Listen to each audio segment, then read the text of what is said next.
evening, everyone. Welcome to the teaching. First teaching this time in Toronto. So subject of the teaching tonight is Lojong. Lojong, Tibetan word Lojong means thought transformation, or in other words, thought training. So before I give a talk on Lojong, thought transformation, we do say the prayers here, take refuge to Buddha, Dharma, and Sangha. First one verse we say in Tibetan, then English, and then Sanskrit, and then in English again. So please go to this brochure we have.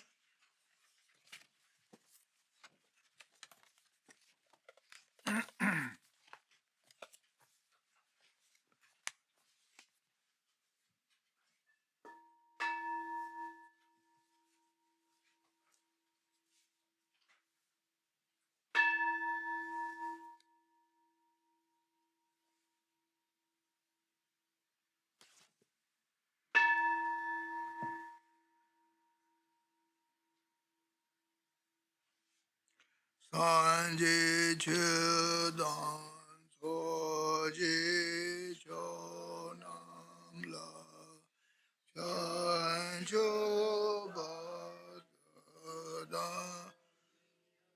Jasanje Dagi Sonam Dola Sanje Sanje Chedan Soji Chonam La Chancho Badulani Yasuchi Dagi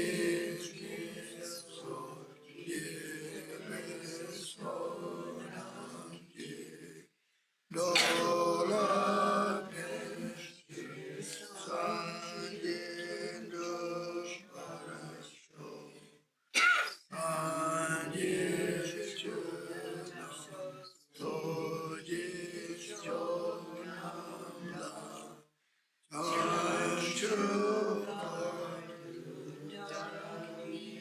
Josuke Dagi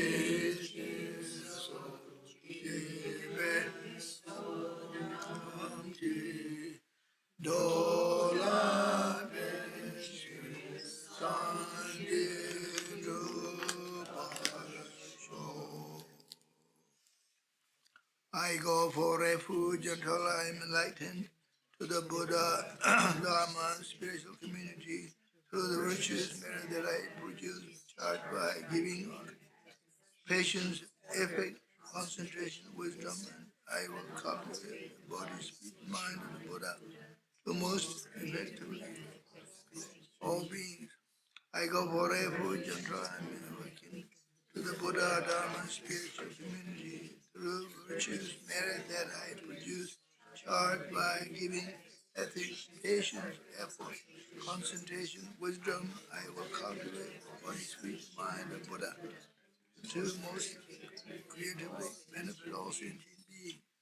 I go for refuge until I am awakened to the Buddha, Dharma, and spiritual community through virtues merit that I produce, charged by giving patience, effort, concentration, wisdom. I will cultivate body, speech, mind of the Buddha, most effectively benefit all sentient beings.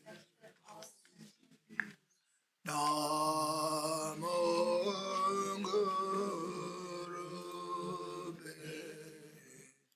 Namo Buddhaya Namo Dharamaya Namo Sanghaya Namo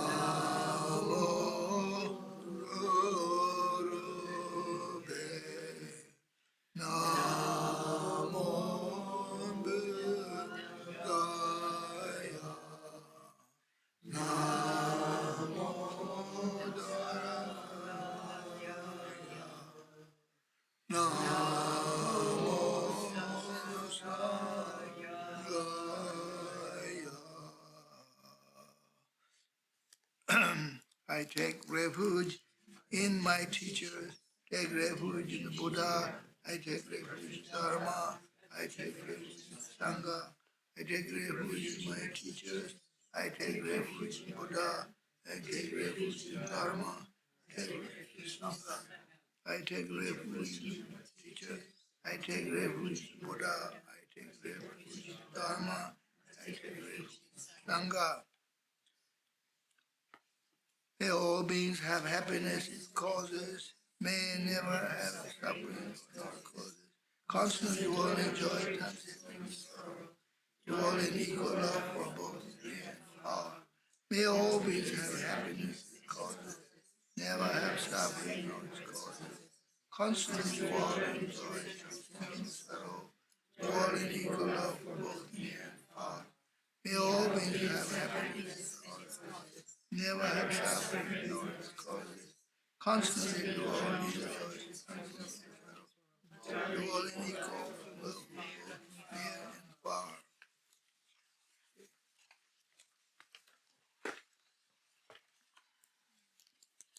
So the subject of the talk is Lojong, or thought transformation. We have many Lojong texts. We have root texts. We have commentaries. In Tibet, all the Tibetan Buddhist tradition, Sakyapa, Kagyupa, Nyingmapa, and Gelugpa, different traditions, all have teachings on Lojong. Because the Lojong teachings originated from Kadamba tradition, from Atisha Dipankara, and long time ago. Atisha was a great Indian master. He was born in Bangladesh nowadays. Those days they call land of Bengal, Bangala. Yeah, he was a prince, and then he became a monk at Vikamalashila monastery. There was 10,000 monks at the time of Atisha. So Atisha was invited to Tibet by Tibetan king from the western Tibet, Guge kingdom, and Atisha came to Tibet. He taught Dharma rest of his life in Tibet, and he entered clear light and nirvana in Tibet. He passed away. So he taught Lojong, he taught Lamrim, taught transformation, and he taught gradual path to enlightenment. Lamrim, very famous original Lamrim text called Bodhipatapatipam. Bodhipatapatipam means lamp for the path of enlightenment. So he composed his text in Tibet and then sent it to India. And the Indian masters and practitioners and monks and monasteries, they were so pleased that Atisha composed this text. It was a very profound and very practical and very powerful and very effective teaching. So they were very pleased. And they were also pleased that he went to Tibet. He took so much effort. Person from India is spending the rest of life in Tibet, in the mountains, at such high altitude and cold, and so forth. So he's very brave. And his own life is actually Lojong, thought transformation. So what happened when Atisha was young, he actually traveled to Sumatra, Indonesia, by boat from Bay of Bengal, 13 months. Imagine those days, there were all these kind of trading boats or fishing boats, and he got a ride with some traders and went along the coast of Bangladesh and Myanmar and Thailand, all the way down to Malay Peninsula and Malay Strait, and then to Indonesia, Sumatra. And he studied with Dharmakirti, great teacher there, for 10 years. And Dharmakirti was a great teacher. He was the holder of the lineage of Lamrim and Sutra and Tantra, and that time the Buddhism was flourishing in Malay Peninsula and also in Sumatra and even in Java, and during the what they called Sri Empire, Sri Vijaya Empire. Anyway, so Adisha went there, and in Indonesia is right on equator, and very hot. And then he went back to India, took the same kind of route by boat, and he tells in his story there was tsunamis and there's waves, and the boat almost capsized. And he prayed to Hayagriva and Mahakala and so forth, and they were saved. All the merchants who give uh, ride for him, they were very pleased. They felt very fortunate because this holy man, Lama, enlightened being, was here protecting us all. So everybody arrived back to Bay of Bengal safely. Then he went to Tibet. So anyway, this is a long story. I shouldn't talk about a story here tonight. And I should talk more Lojong. So I do like to say a little bit where the Lojong teachings come from, right? So actually, the entire teaching of Buddha is Lojong, okay? Because the entire teaching is the Buddha is for mind training, or in other words, thought transformation. Transform our thoughts, our mind, from negative mind to positive mind. Try to be positive. Try to have try to develop equanimity, equilibrium mind, and loving kindness. Right. So I think this time, right now, the situation in this world, what is happening in this world, and the climate change, and global warming, and flooding, so many floods, and many people lost their lives. Recently, there was a big flood in Kathmandu, Nepal, and Spain, and lots of people lost their lives, and many people also suffer due to tsunami, cyclone, and forest fire, and this and that, and difficult, and the war, and war in Gaza, war in Ukraine, war, so many wars, and so a lot of fear and a lot of uncertainties. Uh, we need a Lojong practice. It's very appropriate. Lojong, right, means make our mind try to be more peaceful, try to be more calm, and meditate. And so one of the important thing in Lojong, there's a word called um, transforming the adverse conditions into the path of enlightenment. Okay, so we have now adverse conditions. We always had adverse conditions.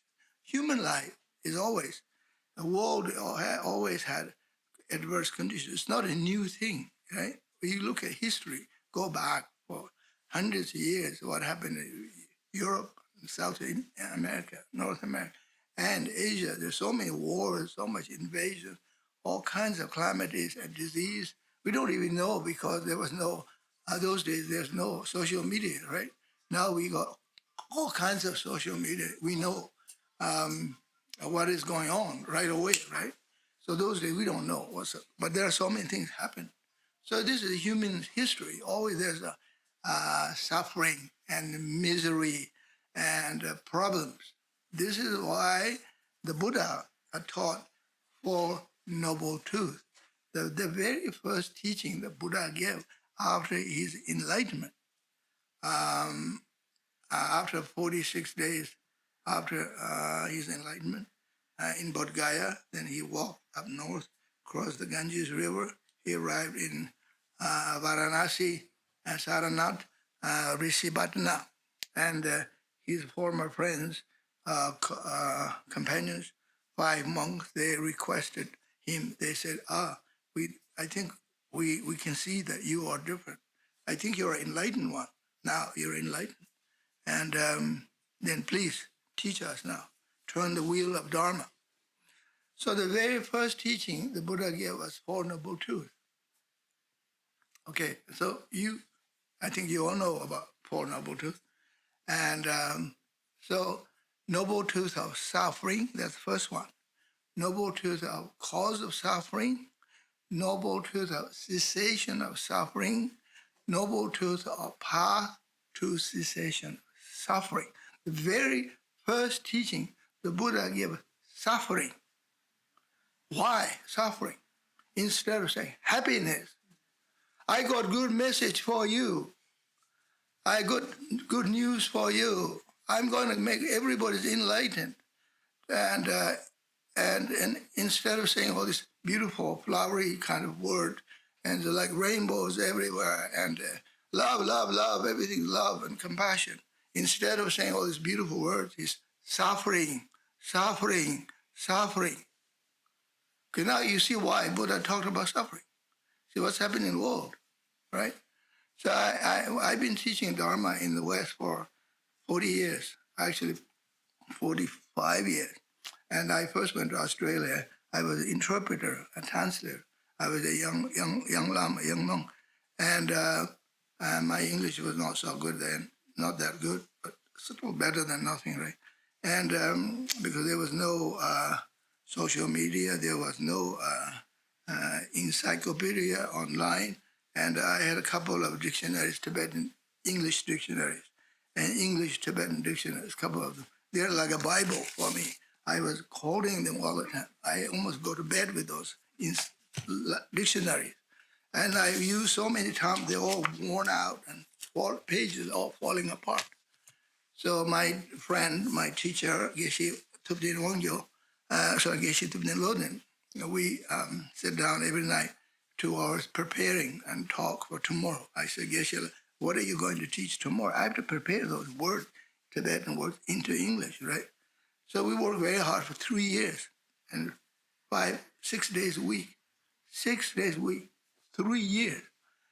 And so that was wonderful for me because I was a young monk, Lama, and training for me, I was very fortunate because I had the opportunity to translate.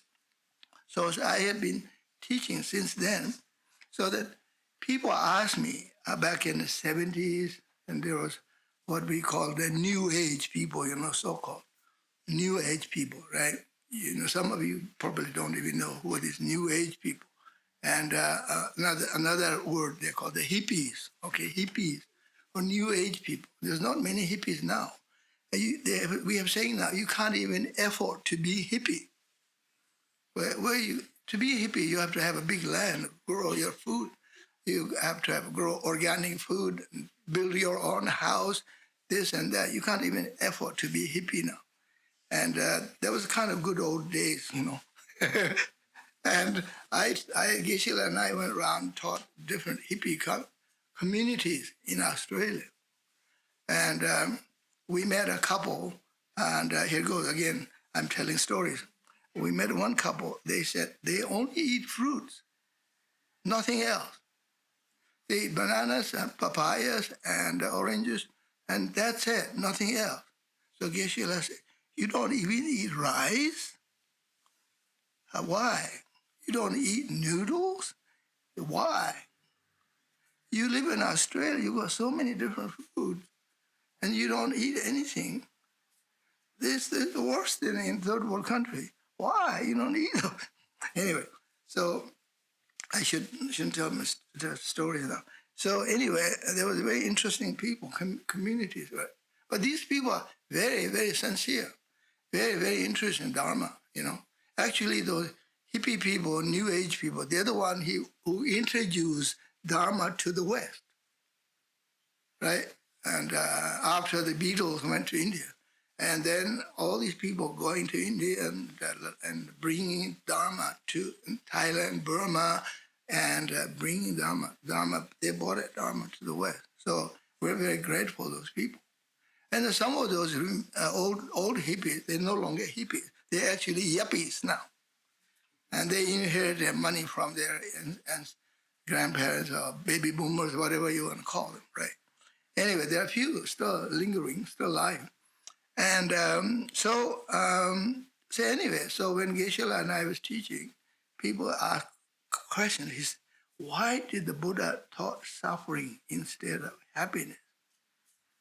it would be more nicer, beautiful, if she talks about happiness, all kinds of cause of happiness, this and that. So Geshe said, and I said, that because we have suffering. We are suffering. Always been suffering. We have a cause of, so you have to meditate on suffering. This is why. That's why we call in Sanskrit word dukkha. And Tibetan word dungal. It's a little bit derived from Sanskrit, right? So the Four Noble Truths is a Buddhist teaching. It's not just Tibetans. All Mahayana Buddhism and Theravada Buddhism, doesn't matter where you are, in Thailand, Burma, Sri Lanka, or China, Korea, Japan, and Tibet, Mongolia, and everywhere. And this is the very first teaching the Buddha taught. Every monk or non-Buddhist teachers or Buddhist people you ask, a practitioner, they know what Four Noble Truths is, right? So, so you have to meditate on suffering. You look at, I'm suffering myself, and my family is suffering. We're not always suffering, of course, and the world is suffering. So what is the cause of this suffering? Okay, cause of suffering is called in Tibetan word Kunjung Demba, noble truth of suffering, and noble truth of cause of suffering. Cause of suffering. What is the cause? Cause is called in Tibetan word Kunjung. Kun means everything. Jung means everything comes from. Where does what is this? Everything. The Kunjung Demba is the cause of suffering is mental defilement, the mind, mental defilement, such as ignorance, aggression, and attachment, greed, attachment, anger, aggression, ignorance. In Pali language, which is similar to Sanskrit, called loha, dosa, and moha. Loha or loba, or depends on pronunciation. Loha, dosa, and moha means ignorance and attachment and anger. So human beings are born with ignorance. We're born with attachment. We're born with some kind of aggression. We're not the only one, not just human being. You look at every animal, sentient being, have that ignorance and attachment and aggression. Now, that's it. Is that it? We don't have any good things. Don't we have any good things? When we're born, we don't have any good things. What are you talking about? When you look at a cute little baby, they're all smiling, and they're not angry. They're not having greed. They never even think about money. They don't even know what money is. And how can you say we're born like this, ignorant, attachment, anger? Well, this is, yeah, but they're just baby. They don't know much. They can't even say the word. They're gibberish. They were saying words, right? But yeah, don't they have any good things and the good thought? Yes, we do, of course. We all have what we call Tathagata Garbha. The Sanskrit word is Tathagata Garbha. Tathagata is the Buddha. Garbha is the seed of the Buddha. In other words, we have a Buddha nature. And this teaching taught by Maitreya Buddha, the future Buddha, Maitreya Buddha. He is in Tushita heavens right now. In the future, Maitreya Buddha will be descending to the earth. Okay, Maitreya Buddha. Okay, and what is the Chinese word for Maitreya? Huh? Mila. Mila. How do you say Buddha? Mila Mila Po. Yeah. So for yeah. Like Namo Omidofo, right? Omidofo, the Amitabha Buddha.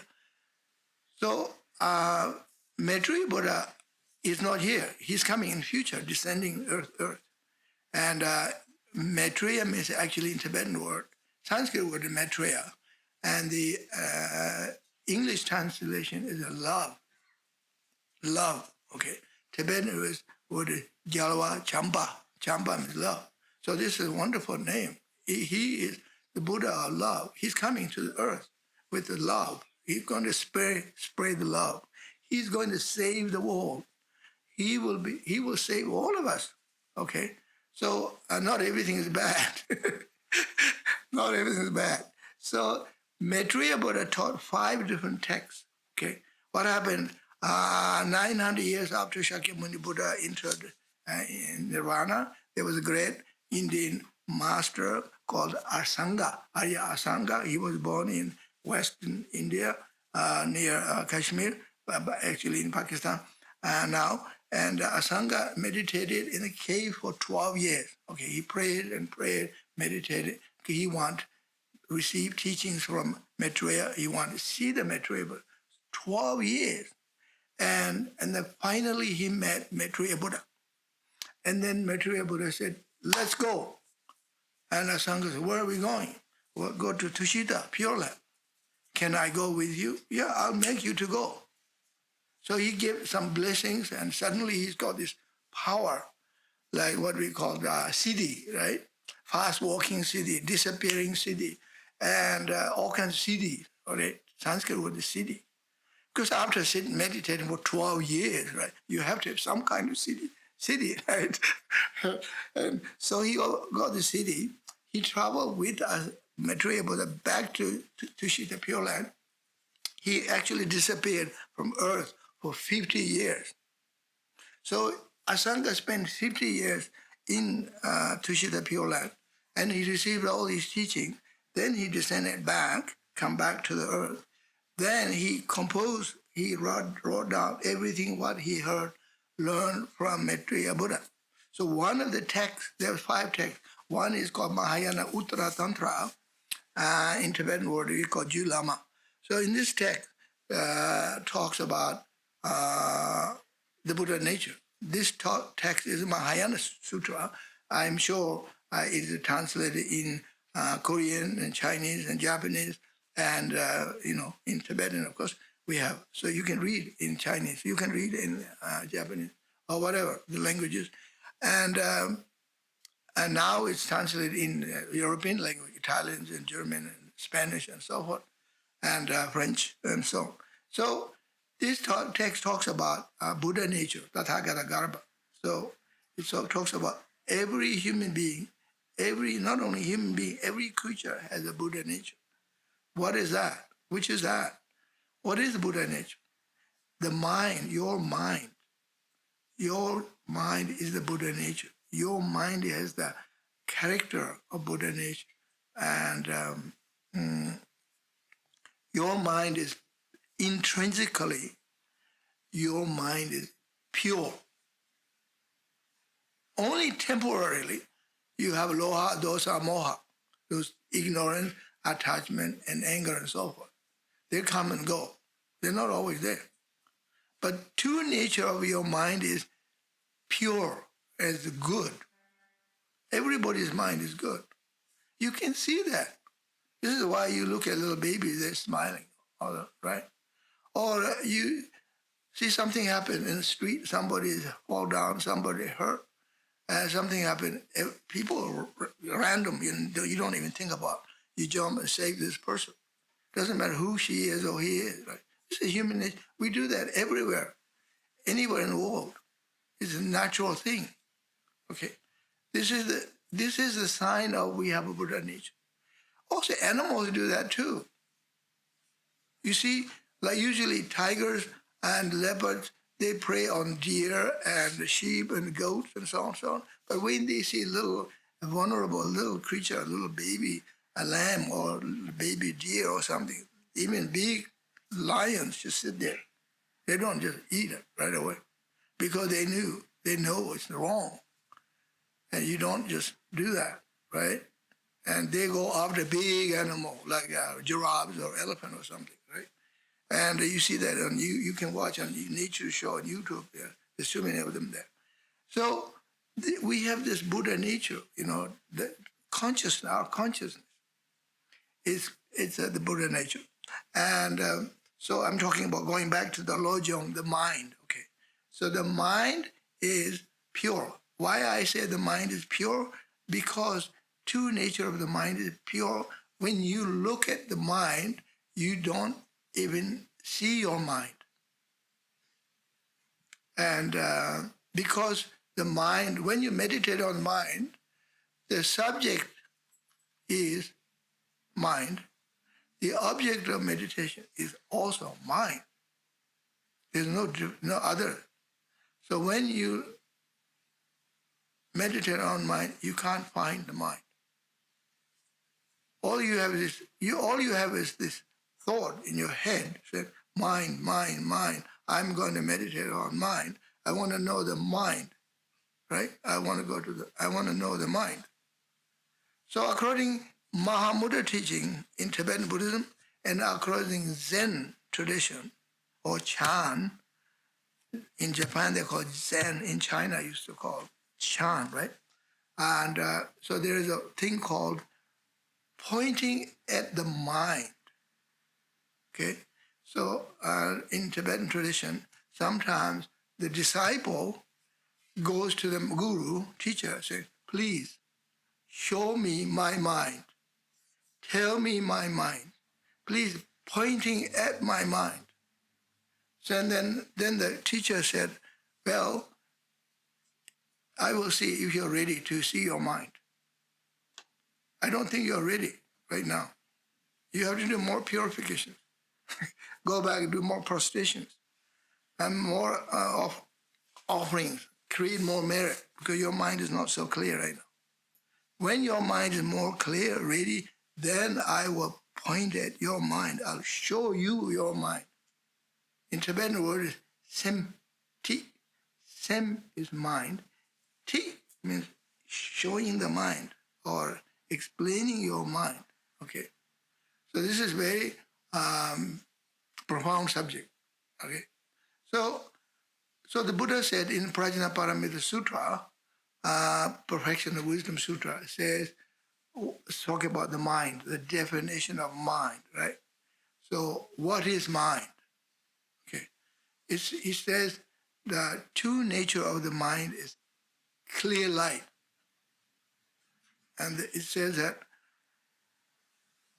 mind does not exist within the mind. The true nature of the mind is clear light. Now, why did the Buddha say mind doesn't exist within the mind? Because when you look at the mind, you can't find mind. That's why it's called mind doesn't exist. Mind. It's not like you will find your eyeglass, reading glass, inside this plastic case. Okay, I open this plastic case, yeah, I found my reading glass.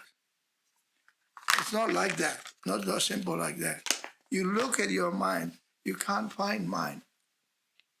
But you do know that your mind, you can't find a mind. So at least you find something that at least you know that you can't find mind. So that's a good thing. It's like we're saying no news is good news. Kind of like that, right? And we are also saying not knowing is the good knowing. Not knowing is the good knowledge. Okay? So you're looking for, searching your key, right? Car key. Well, I can't find it. It's not in this room, for sure. I will go upstairs and I can't find. I guess I'm having seniors moment now. I can't find where I put my key. Well, not only seniors, some young people even worse. Their mind is too distracted, right? So finally say, oh, it's in my pocket. I'm running around all over the floor searching for key, but I realize it's in my pocket. That happens. That happens a lot. So mind doesn't exist within the mind, so you can't find the mind, right? But the mind is still there. So how does mind exist? And the true nature of mind is clear light, which means it doesn't mean like the mind is like bright, like sun or moon, something shining, shining. It doesn't mean like that. True nature of mind is clear light, means true nature of your mind is pure and like a light. There's no darkness, there is no stains, there is no kind of like a big dark, some kind of hole, and or some kind of bottomless pit, and not like that. And but it's just clear. That's a good thing, right? You have to have a clear mind. Otherwise, how do you meditate? How do you study? How do do inquiries and so on and so forth? So the Tibetan word is semla semanchi, semji ranyi salva o. Mind doesn't exist within the mind. The true nature of the mind is clear light. Tima namne lowo wa, which means the defilements are only temporary. So what it means, the defilement that you have, suddenly you get upset, suddenly you become angry, or suddenly you realize you've been depressed, or you're kind of like lost, confused, whatever. Those different kinds of defilements, right? And like negative mind, cynical mind, whatever. They just come and go like the waves of the ocean. You see, in Zen Buddhism, they talk about mind is like the ocean, very deep, okay? And the thoughts are like the waves. You go down to the beach, you see the waves are coming, high tide and low tide, right? Sometimes the waves are big, and sometimes it's little. And if you are a surfer, then you get excited, you carry your surfboard, and then you watch for the big waves are coming, and then you go down and surf, right? Because I'm talking about all this surfing about because I lived in Australia, close to the beach. I used to go down there every Sunday, and I don't surf, but just walk up and down the beach. A nice smell of sea and waves, and just kind of relaxing, right? So it's beautiful. And so mind is like the ocean, very deep, and the thoughts are like the waves, and they come and go. This is a good example, good analogy, according to Zen tradition. So Tibetans, we don't talk about the ocean so much because we don't have an ocean here. We are a landlocked country in the mountains, right? Only Mongolians talk about Dalai. Dalai means ocean. Dalai Lama, Lama of the great ocean, all over the world.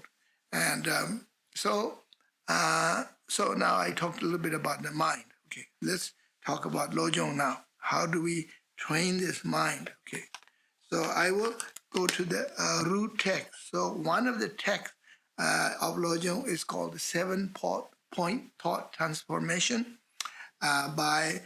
written by Kadamba Geshe Chekawa.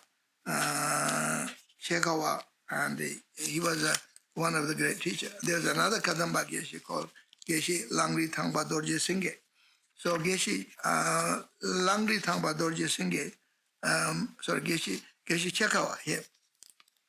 So he talks about, first talks about the preliminary practice. So if you like to do Lojong practice, you have to do preliminary practice. You have to prepare yourself. So the preliminary practice, that's usually same kind of preliminary practice. For example, in Lamrim, according Tantra, you have to meditate on 4 preliminary practice. And according Kagyupa tradition, they call Lodok Nambaji. And first one, you should meditate on precious human form. Okay, precious human rebirth. That's the very first preparation. And so you should meditate. You should say to yourself, or think about yourself. Okay, I am a human. I'm a human being. I'm very fortunate being a human, born in this world as a human, not some other creatures, right? And because human being mind is very different. Human being's mind is got very intelligent mind. You see, we studied, we invented, or like philosophy, psychology, and medicine, and technology. Human beings first time went to the moon, and so on and so forth. A human being is very intelligent, right? And human beings also can be the problem. You see, it depends on your mind where the mind goes, right? What are you doing with your mind? So we're very fortunate. Why we are fortunate? Because we, according to Vajrayana teaching, Tantra teaching, as a human being, you can become enlightened. You can become Buddha in this very lifetime. Okay, in this very lifetime. This is why You don't have to reborn again and again, all this and that. You can become enlightened. Because you look at the history. How many people got enlightened? Hundreds and thousands in India, Tibet, China, Mongolia. You see, there's all the bodhisattvas, mahasattvas, and so many people become enlightened. Not just monks and nuns, but lay people. A lot of lay people, and become enlightened, right? So we have the opportunity to become enlightened. That's why human life is very precious. And then some people might think, well, I'm too old now, and too bad now. No, never late, never late. Doesn't matter how old you are, If you have the right kind of mind, right kind of karma, you can be enlightened within 1 month, 2 months, 3 months, or just before you enter clear light, or before you die, you can be enlightened.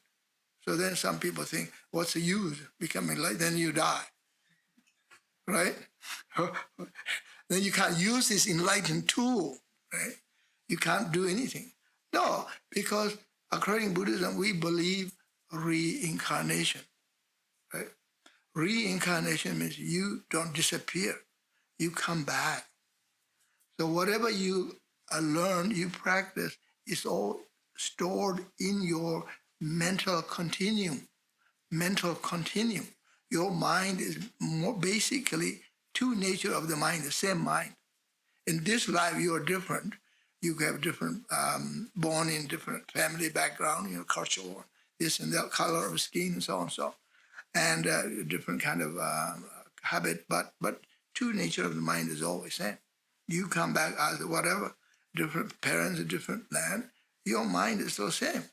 See, this is why you have these Tibetan lamas born in the West, in Spain, in France, in Germany, or Mexico, or somewhere. You see? And you don't have to be Tibetan.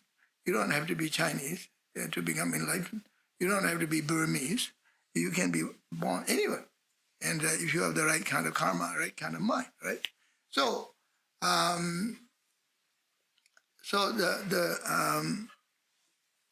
the mind, I'm talking about the true nature of the mind, and precious human.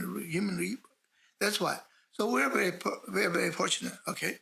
And Sakyabhadra, one of the great master of Sakyabhadra tradition, he said, you must study philosophy, meditate, even if you are going to die tomorrow.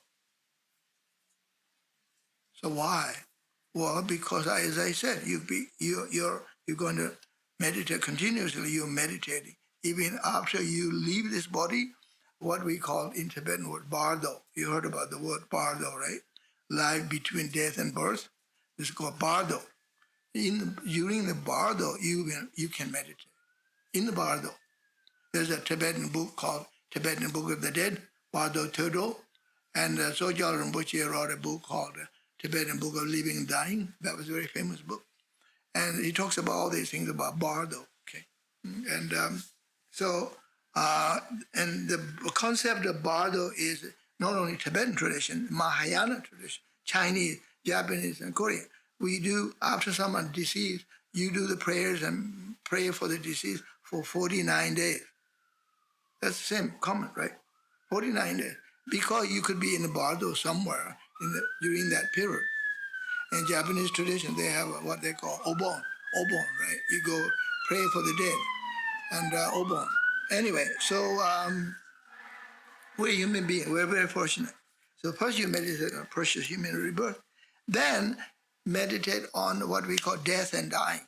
So now you shouldn't be so arrogant to say, oh, I'm a precious human, I got human body, I got human life, I'm so lucky, and kind of, you shouldn't do that. You should you don't get too excited and too carried away. You should think about and meditate on impermanence of life. And you should meditate on death and dying, okay? So that's why this book called Tibetan Book of the Dead. You talk about death and dying. Meditate on death and dying. And because you never know, you could die anytime, any day. Any people go to work, never come home. People go to bed, never wake up. People go away from a holiday and never come back. They die on the way somewhere, right? You can have a heart attack or you can have a stroke. Anything happen, right? Never know. Doesn't matter what age. So don't waste your time. Meditate and pray every day whenever you have opportunity. Sit on a cushion, meditate, say the mantra, say the prayer, and take advantage of this opportunity. Okay, so I'm not going to talk about all the details about death and dying and so forth. Meditate on death and dying is very important, impermanent. So then some people ask me a question, well, don't you think if you meditate on death and dying and impermanent, well, discourage for your Dharma practice? Because you think too much about dying and impermanent, then you feel like, I won't have time to practice. I won't have time to become enlightened. What's the balance, No, it's actually not like that. The Buddha himself said, meditate on impermanence and death and dying is a great reminder of meditation, great reminder of your Dharma practice. It is one of the important source of reminder, motivate for Dharma practice, right? It will remind you. That's why you meditate on impermanence. And impermanence of life and death and dying. That's very important. I know myself, you see. I know people died, and then I say, okay, well, I could be the next one. And maybe it's my turn. I better meditate. Okay. So that's the second preliminary. And third preliminary is action and result. The karma. Meditate on karma. Okay, now karma, the topic of karma is very, very big. It's very difficult to understand. You don't know everything about the karma, how the karma works. Only the perfectly enlightened, the Buddha can give you the answer about karma. Otherwise, nobody knows everything about karma. But you don't need to know everything about karma. We have a simple karma called instant karma. Okay, you go down the highway hitchhiking, then you find out your instant karma, right? If you have good karma, the guy comes, stop there, pick you up, you're gone. Okay, if you don't have an instant karma, you'll be standing there for hours, standing in the rain and cold. People don't want to give you a ride, especially during the COVID time. Who wants to give a ride, right? You might give a COVID to this guy, or they will give it you, and everybody's scared about everything, right? And or some people are bad luck. You get a ride with somebody, and then you get in trouble with people who give you a ride. Well, I never know, right? And it's all kind of very, very interesting. I'll tell you one funny story. I'm getting older, you see. When lamas get old, they always talk about stories. My guru, Song Rinpoche, he was the enlightened one. He used to talk a lot of stories, Dharma stories. And I was thinking, why is telling stories instead of profound philosophy? But see, the thing is, stories are very good because it's a practical thing, right? So I was in Alaska, 1981. I was traveling from Anchorage, Alaska to Fairbanks, which is the most northern city, okay? It's called Land of Midnight Sun. In the month of June, sun never go down. Sun go around like this. You had to put lots of blankets in your windows trying to get some sleep. So we were going up there, and this young guy, looked kind of hippish guy, and we gave him a ride. So we went, keep going, a couple of hours, and then he said, you want to get off? Okay, all right, now, okay, goodbye, take care of yourself. He said, good karma for you. What? How does he know? Why does he think that we might know the word karma? I never said one word about Buddhism, karma, anything. I never said I'm Tibetan Lama. He just said, good karma for you. That was very funny. And then I was in Fairbanks, and there's a small Tibetan Buddhist group there. I was meditating, and we were meditating, and then somebody knocking the door. And we opened the door, and this Japanese Christian woman, she said, Hallelujah. She was bringing all this brochure, brochure. Say, hallelujah. And she was a Christian missionary. And we all laughing. And I was thinking, this is really interesting. Now, here we are, Japanese lady, trying to convert me as a Tibetan Lama. What is this? In Alaska. Middle of nowhere, far away from everywhere. What's going on here? Interesting karma. Very interesting karma, right? Anyway, well, everybody trying to do their best, I say to I'm here trying to teach Buddhism. She's here trying to teach Christianity. We're all trying to do some kind of good message. And we're all living peacefully and live in this beautiful land of midnight sun. Why not? Okay, good. And anyway, so karma is Sanskrit word, Tibetan word. In English, we call law of cause and effect, right? So whatever you do, there's always a result. There was definitely a result. If you do something good will happen in the future. Bad, if you do bad thing happen. And so now this is very kind of difficult these days. Right? I have one of my Mongolian friends. He said, Rinpoche, I have a strange question. I said, what? He said, all the bad guys always get what they want. They win. And so where does karma? How does karma work? And good guys, they don't win, they don't find, they lose. And so where is karma? How does karma work? So that's a big question, right? So I said, well, karma work, definitely work. Maybe in short time, and the bad guys like winning something, and good guys losing something. It is we have all saying, like no gain, no pain, and and you lose something, you gain something. You gain something, you lose something. It's always nature, when you gain something, you lose. For sure, you lose. Many things happen. Like some people win a lottery, big lottery, and then 6 months later, he dies. Some people, they have to hide themselves when you win lots of lottery. Change your phone number, change your address, run away, because people come after your money. It's a big problem, kind of disaster, right? When you win something, you lose.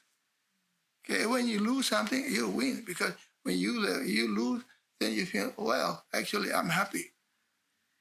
It was interesting when I was in Australia, and there's a place called Lismore, and this place is always get lots of rain, flood.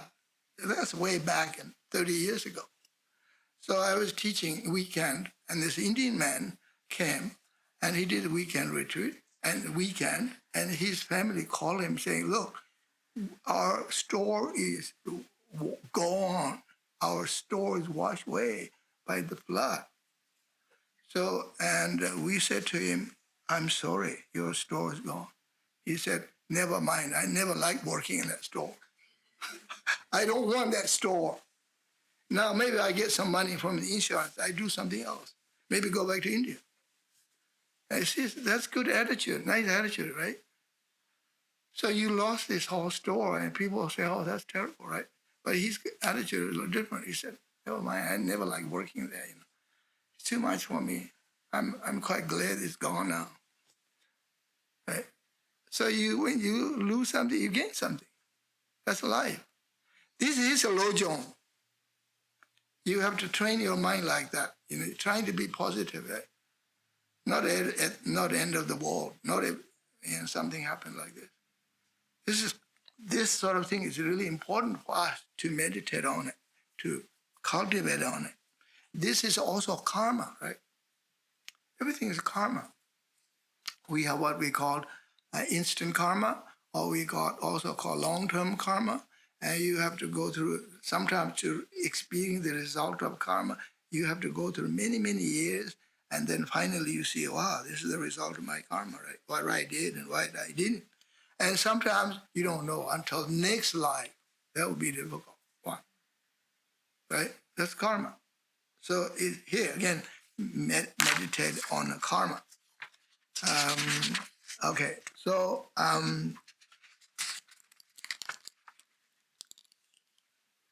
okay, then the fourth preparation or foundation for Lojong practice is, it says, the faults of cyclic existence. Fault of the cyclic existence. What it means, cyclic existence is the English word, but the original Sanskrit word is samsara. Because you know the word samsara, right? Samsara. A lot of people know the word samsara. It's like a mantra. We say samsara, karma, and nirvana, and this and that, samsara. Okay. Samsara, in Tibetan, we call korwa. Korwa. Mongolians say korwa. Korwa. It is korwa. Korwa. So it means samsara means cyclic existence. The life is, we go around cycle. It's like a wheel of time. And there's another word called Kala Chakra. You know, you heard about Kala Chakra, right? The Dalai Lama gave Kala Chakra initiation 34 times. This Dalai Lama, 14 Dalai Lama gave Kala Chakra initiation 34 times. In the past, Panchen Lamas, they gave Kala Chakra initiation many times. The seventh, sorry, yeah, 10th, 10 Panchen Lama, 9, 8 Panchen Lama, he was in Beijing way back, 1934. He gave a Kala Chakra initiation in Beijing. There was millions of people.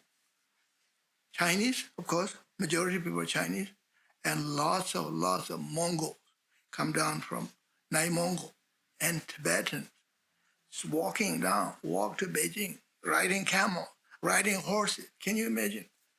That many, millions of people in Beijing in 1934, 35. I have a picture of Panchen Lama sitting on the throne holding kusha grass. And he gave Kala Chakra initiation. Way back before that, sixth Panchen Lama also gave Kala Chakra initiation. That was the time of Qinlong, the Manchu emperor, Qinlong, right? Qinlong's time. Qinlong was a disciple of sixth Panchen Lama. And then sixth Panchen Lama passed away there. He got smallpox. And then his body was installed inside the big marble stupa. Right now, it's in Beijing, you can see it.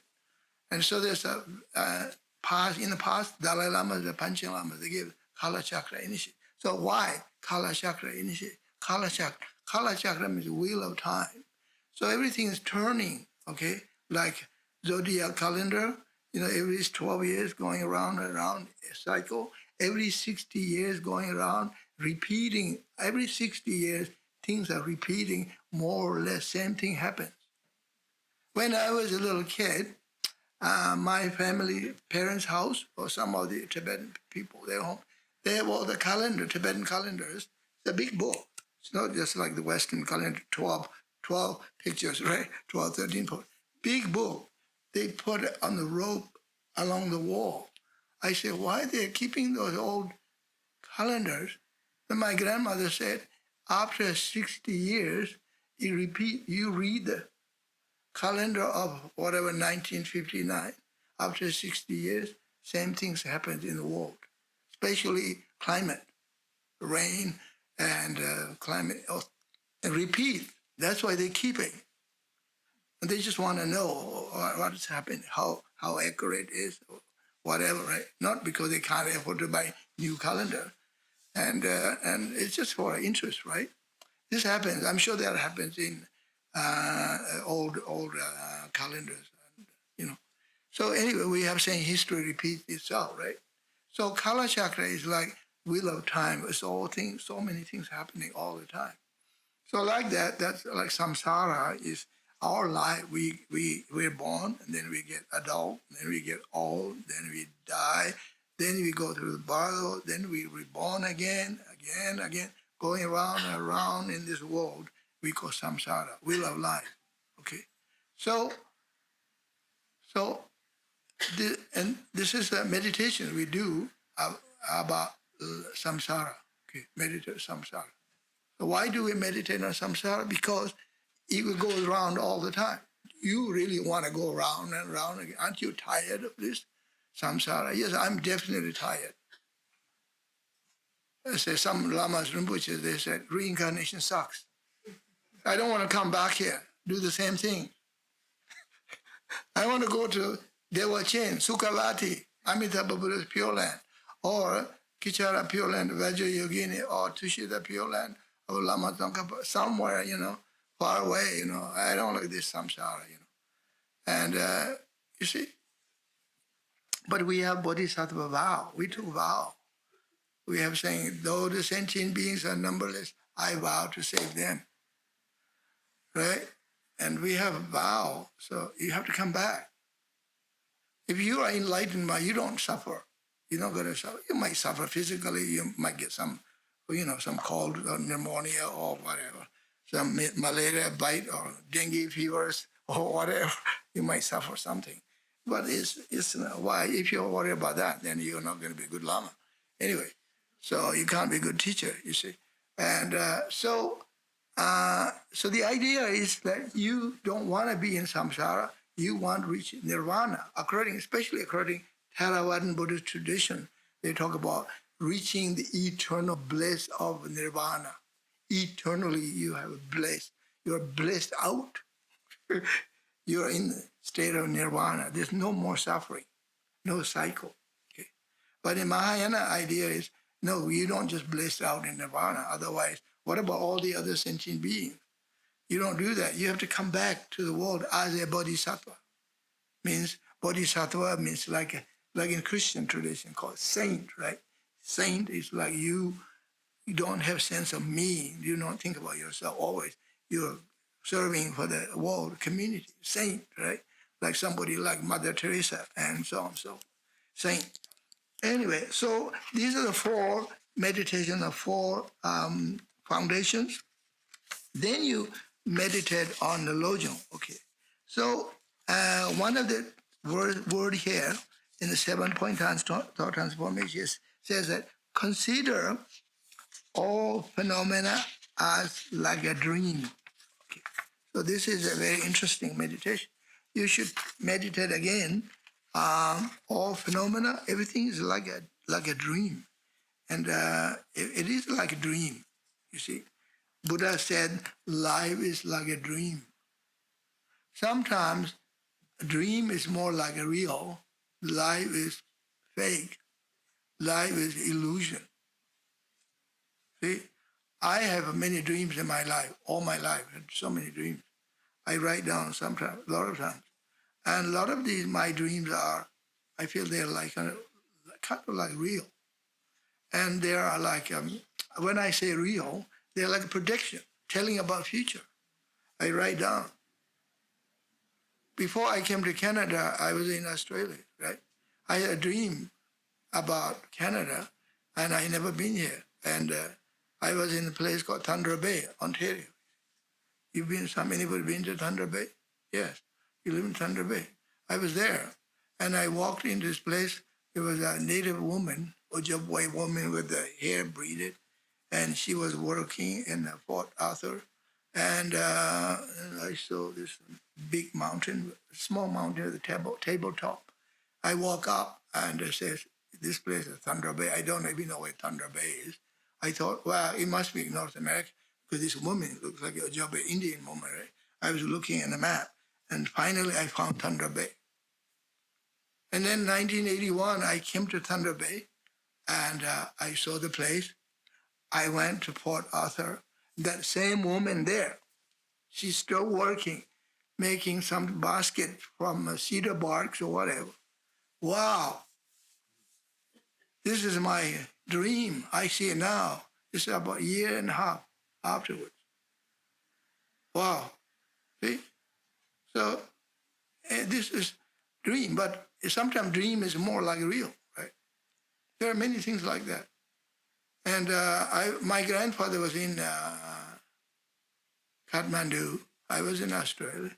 He said to me, he sent me a letter. He said, I had a dream that you are going across the great ocean, going to the mountains. There was a beautiful forest. There's a red temple is waiting for you. You are going to Canada. I'm very happy. Go now. My grandfather wrote me a letter, and I went to Canada. And we have a red temple in the forest in Nelson, BC. There was, you see, it's like a protection, right? So anyway, so sometimes I wonder, life is dream or dream is life? Which one is real? You know, it's like Buddha said, life is like dream, right? What it means, the life is very short. Life is kind of uncertain. Everything is not sure, you know.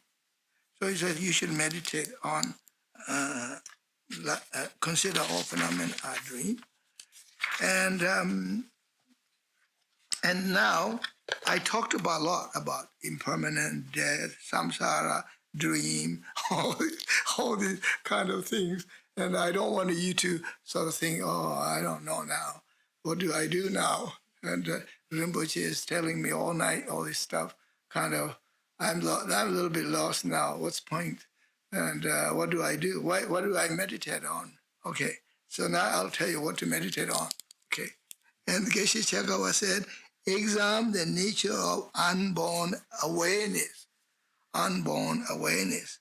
So he said, you meditate and meditate on, again, back to your mind, unborn awareness. Awareness. Why it's called unborn awareness? Which means you have awareness. Okay, awareness means you have understanding. You are born with awareness, born with understanding. You're born with the mindfulness. Okay, we all have mindfulness. I don't know now. Before COVID, the mindfulness is a big thing here in North America, everywhere. Right, it was a big thing. They hit that roof, and everybody's doing mindfulness and mindfulness meditation, this and that. I don't know. Do you know? Anybody knows what's happening with the mindfulness community now? It sort of declined after the COVID. I don't know. Anyway, I could ask Tito. Tito will tell me. And I'm not updated with the mindfulness stuff. Okay?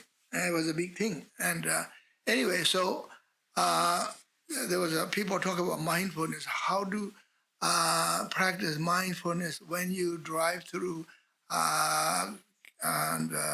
McDonald's or KFC, you know, picking hamburger from the window when you're sitting in the car. Why do you need mindfulness? They'll give it to you. You just pick the hamburger and go. Why do you need a mindfulness practice? It's not a big deal. And they talk about all these little things about everything about mindfulness, almost like, kind of like a cult, almost like mind. Everybody's talking about mindfulness all the time.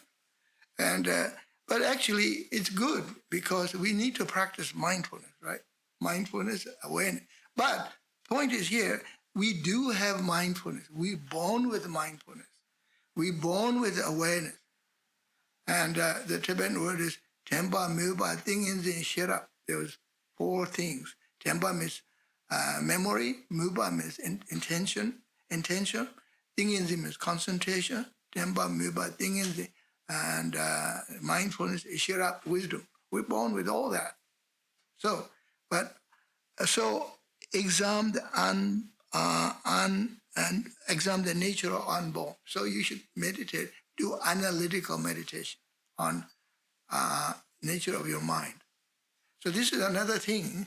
You see, in the Tibetan Buddhist tradition, in particular in Lama Tsongkhapa's tradition, Gelugpa tradition, we talk about analytical meditation. There are different kind of meditation, right? I understand in Zen tradition, there are 2 lineages. One called Soto, the other one is called Rinzai. Because Soto people don't do analyze, just sit there meditate, right, all the time. And Rinzai people do ask questions. Okay. And so in the Gelugpa tradition, we have a meditation called, first one is called analytical meditation. Then we do single pointedness meditation.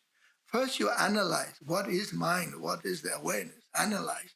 After that, then you kind of, you have say idea, right? Then you settle, okay, now I know. I will just meditate single pointedly on the mind, right? For example, if you're walking in a forest, you say to yourself, I want to know what is a birch or cedar. I don't know much about cedar or birch. I want to know what is a birch. Well, you find out what the birch trees look like. Birch is a beautiful tree and the most beautiful wood. And to make furniture, really strong wood. And if you make a fire, the birch wood is the best firewood. It's very, very hot. You put 2 logs inside the wood stove, close the door, it goes on for almost all night, especially if it's good wood stove. The other wood burns very fast. Okay, so now you know what the birch is, and then you meditate on the birch. Kind of like that. You see, you meditate on your mind. Then you can understand more about mind, and especially you will understand more emptiness of the mind. Emptiness, true nature of the mind. The Buddha said in the Heart Sutra, right? And mind is, form is emptiness, and emptiness is form, and feeling is emptiness, perception is emptiness, and mind, mental formation is emptiness, mind or consciousness is emptiness. Why we can say emptiness, emptiness?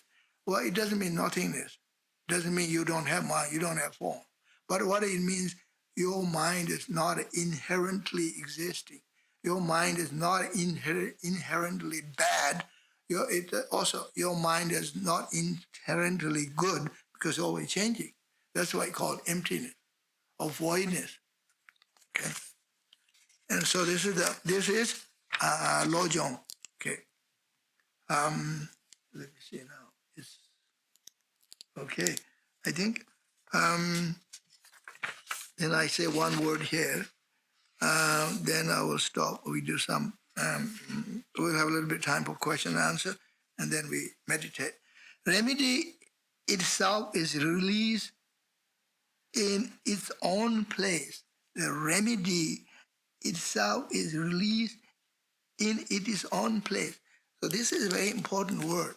So when we talk about remedy, okay, for example, you have a problem, you have so much passion, or you have so much anger, you have so much grieving, okay? People suffer a lot, grieving, losing loved ones, and so on, so, and or anger or resentment or some kind of, right? So what's the remedy now? What is therapy? Basically, today's word is therapy, right? In the old days, we call remedy. So the remedy is you meditate, keep meditating, you find the remedy within your own mind.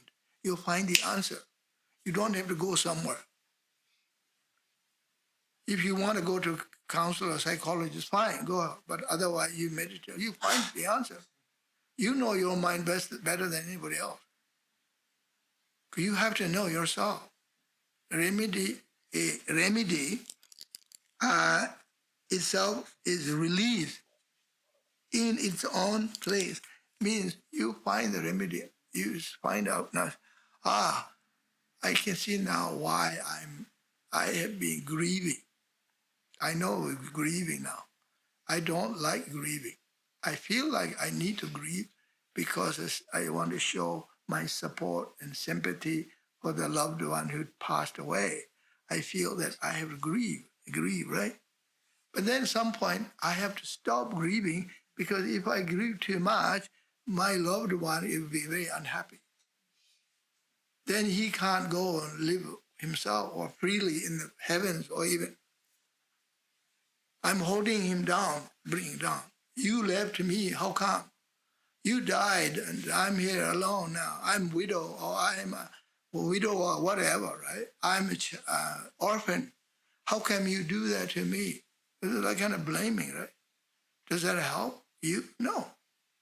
Is it like showing frustration? It doesn't help you. It's the same thing like relationship. When someone leaves, you feel like dumped, right?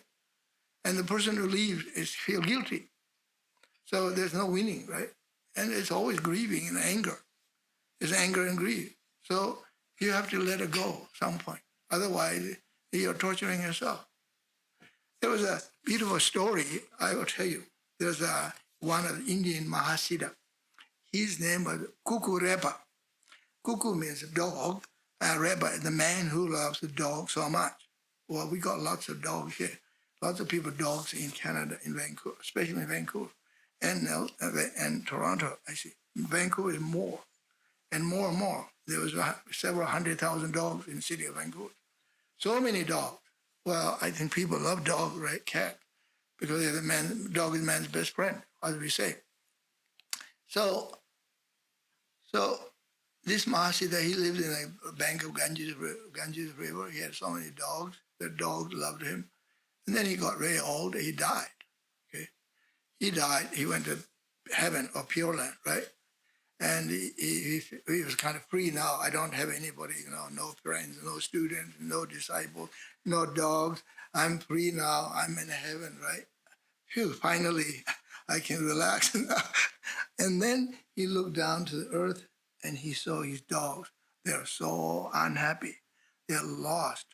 Now they're lonely because he's gone, right? And then Mahasiddha Kukureva said, how can I live in heaven, enjoy myself? But meanwhile, look at my dogs down there. They're all crying and lost and hungry. I can't do that. I have to go back quickly. So he decided to reborn in the village next to all the dogs. As soon as he was born, conceived, the dogs knew. They all came to the village where he was born. So that's the story. You see, don't grieve too much. Otherwise, you're holding back, or don't let the person just be in Pure Land or wherever, grieving. So we have to let it go. That's another lojong. Okay? So I will leave it here. If you have questions about lojong practice or anything like that, Dharma questions, you're most welcome. People on Zoom, I'm sure you can hear well. And if you have any questions, you're most welcome.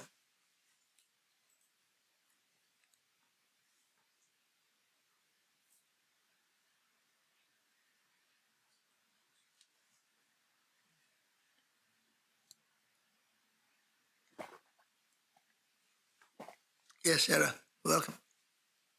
Do you think this is a good text to share with people who are newly interested in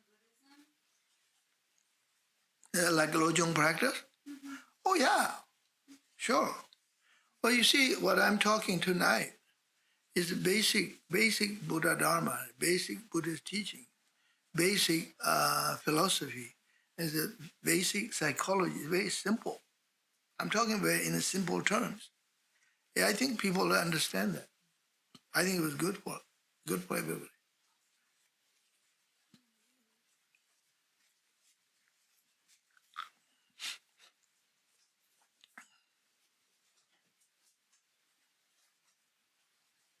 Yes. Rinpoche, when you said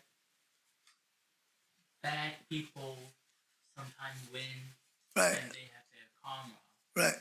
and it really resonated with me this week with the U.S. election. Right. How do I even contemplate this kind of situation? How do you contemplate? Or when you support one party and that loss, right. and Yeah. you don't think the other party should win, and so you kind of incorporate the karma concept Right. into the situation. So how do I think about this, the concept? Yeah, it was a good question. As you know, well, you don't know me, and I was not interested in politics. I'm not interested in politics, and politics is the last thing ever I want to know. And here, but anyway, we're talking about karma, right? And so it is karma, okay? Karma of USA, karma of North America, karma of the world, what is going to happen now. And well, just hopefully something good will happen. Okay, who knows what will happen? We don't know next 4 years and beyond. We don't know, right? and something good will happen. I hope. I will pray for something good will happen. I like to pray for good. Of course, everybody should pray for something good to happen, because good and evil is also like, it's like two sides of the door, you know, and one side of the door is exit, the other side is entrance. There's no exit without entrance, right? And so, yeah, it's a karma, right? So it's a very interesting what happened, and some people are probably very excited. I said, don't get too excited. You never know what's going to happen. And some people are very sad and depressed. Don't get so sad and depressed. You never know what's going to happen. stay in neutral ground, and you never know what will happen. See what happens, right? Karma. We have said karma willing. In Judeo-Christian, people say God willing, right? In Buddhism, we have said karma willing. And so see what happens. So. Yeah, so that question, that Mongolian guy asked question you were asking, I think same kind of question. Why these guys winning? Well, I'm not sure they're really winning.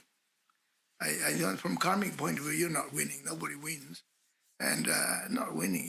If you're creating bad karma, you have to pay the price some point. You're not going to win. There's nobody's winning. So we'll see. You know, maybe something good will happen. Hopefully, and.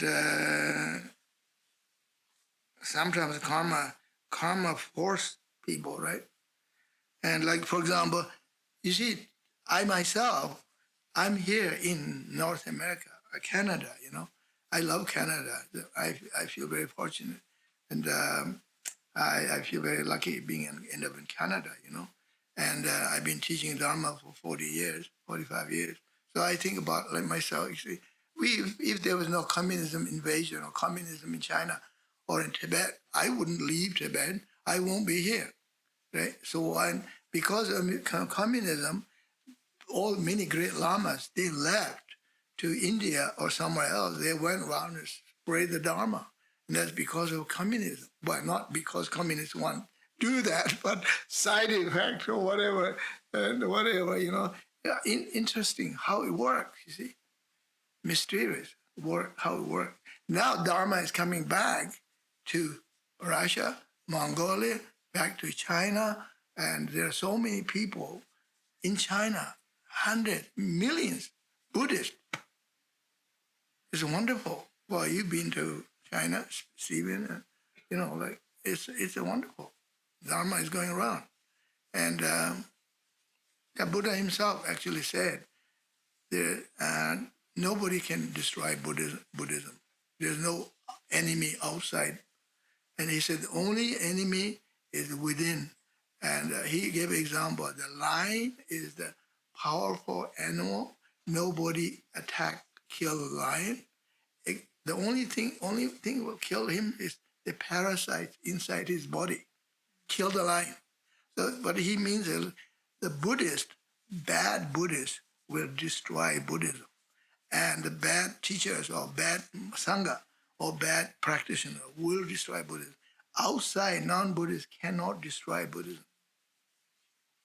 This is, you see the history, right? Because Buddhism was wiped out in India. And then Buddhism was wiped out in Mongolia by the Soviets and China too during the Cultural Revolution. They'll come back.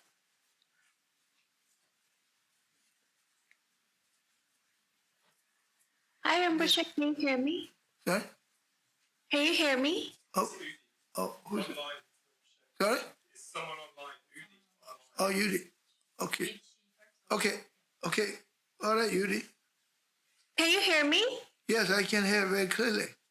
Oh, yay. I have a question about the remedy itself is released in its own place. I don't understand what that means.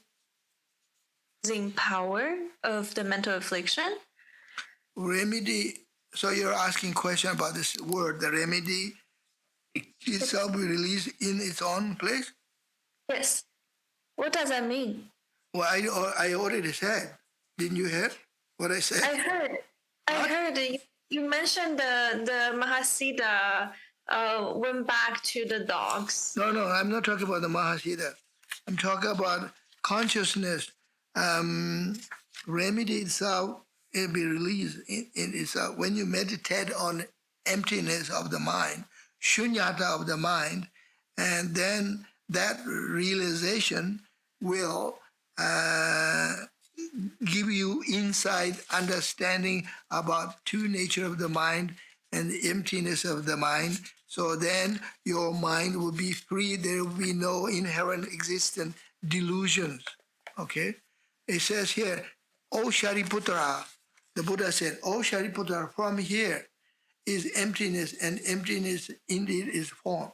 Emptiness is not different from form. Form is not different than from emptiness.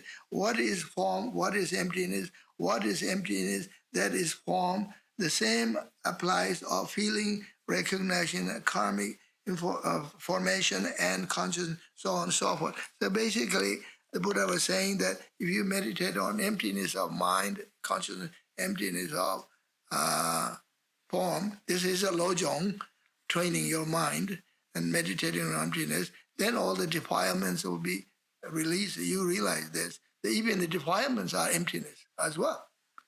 Delusions are emptiness. So you don't have to worry about delusions. I see. That's so profound. Thank you. All right? That's really profound. Okay. Good. All right. Are you in Italy or where are you now? I'm back in San Francisco. I came back yesterday. Oh, good. Good for you. All right. You asked me a question. Yeah, so I was going to ask the same point about the remedy itself is released its own place. I Right. understood it to be that you're not supposed to attach to the emptiness. Right. You're not supposed to attach to the form.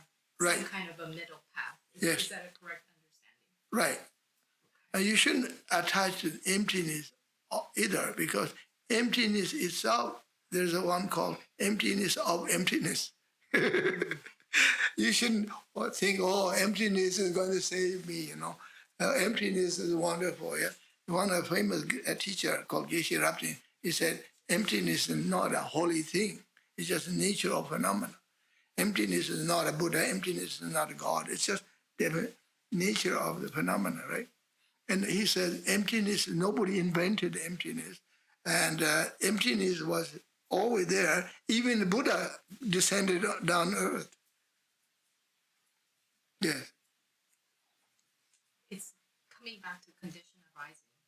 Yes. Right. Well, see, I'll read the commentary here for you so you can understand more.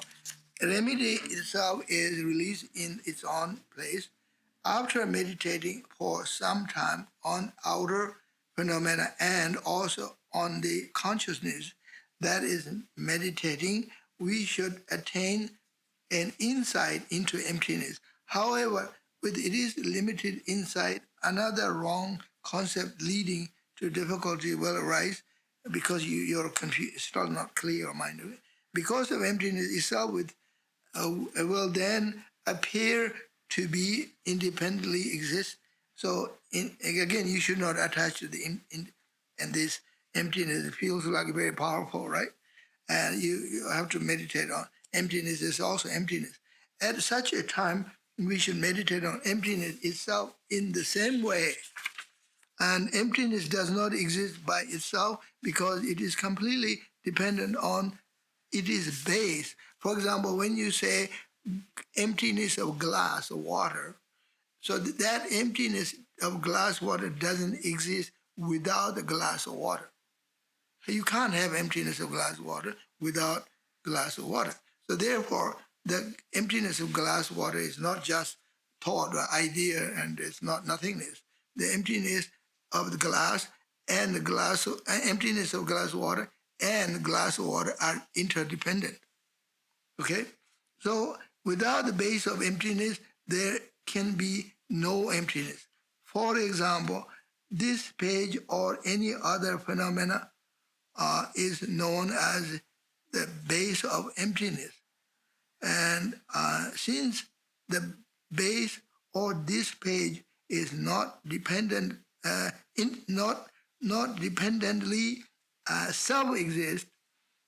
It is essential nature is empty. However, emptiness also does not exist independently by itself because it too is dependent on the base and cannot possibly exist by itself. So there's a Zen master, you see, he was holding a piece of paper and he was shouting at his student. They always shout. And do you see the cloud here? Can you see the cloud here? And the students, what is he talking about? Cloud, a piece of paper. You don't see the cloud here? And he said, I see cloud here. And then, okay, Master Roshi, please tell us, how do you see the cloud here? Do you know where this paper come from? From the trees. Where does the tree come from? From the rain and the soil. Where does the rain come from? From the clouds. That's what I'm saying. Dependent arising, emptiness. Okay, go now. Well, it's interesting, very profound, right? You don't think about, but there's a cloud here. Yeah. Cause and effect or dependent arising. How come all the Zoom people are very quiet?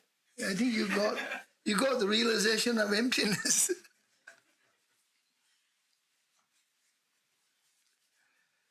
Okay, you are very devoted people. Very good, very good. Okay, let's meditate a little bit.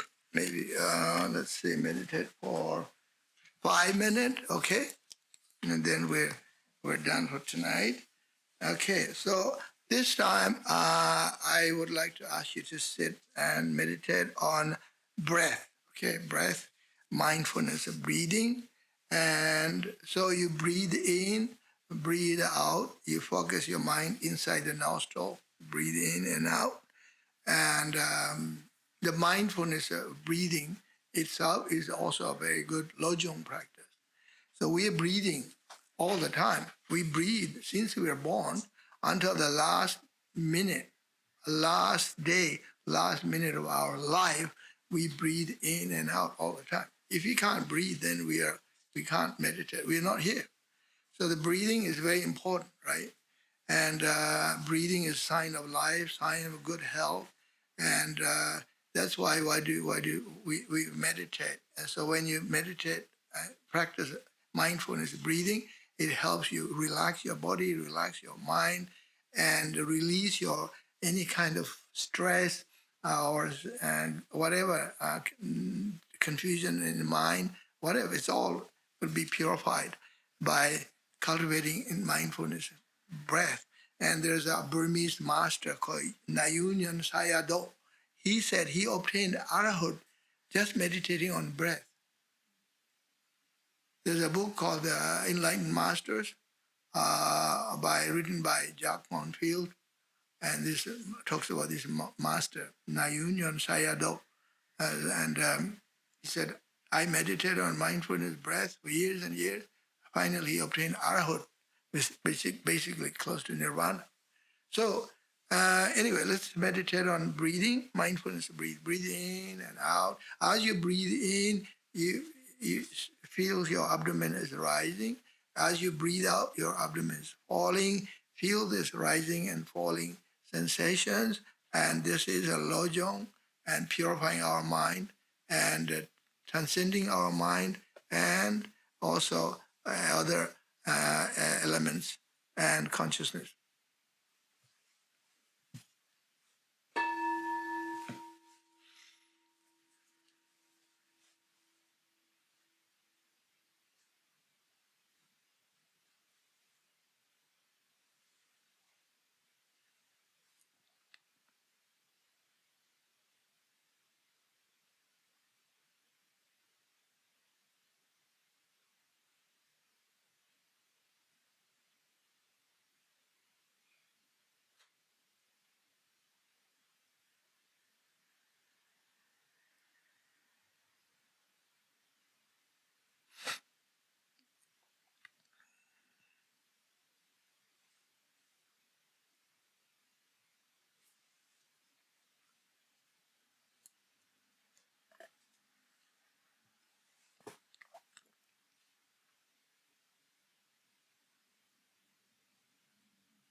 Thank you.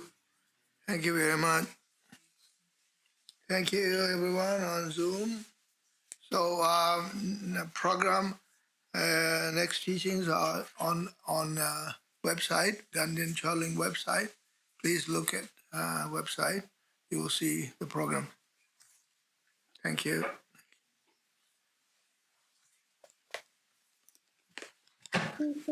Thank you, Rinpoche. Thank you. Hello.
Good night, Mike. You look good, Richard. Good to see you. See you next time. Bye. Bye for now. Good night.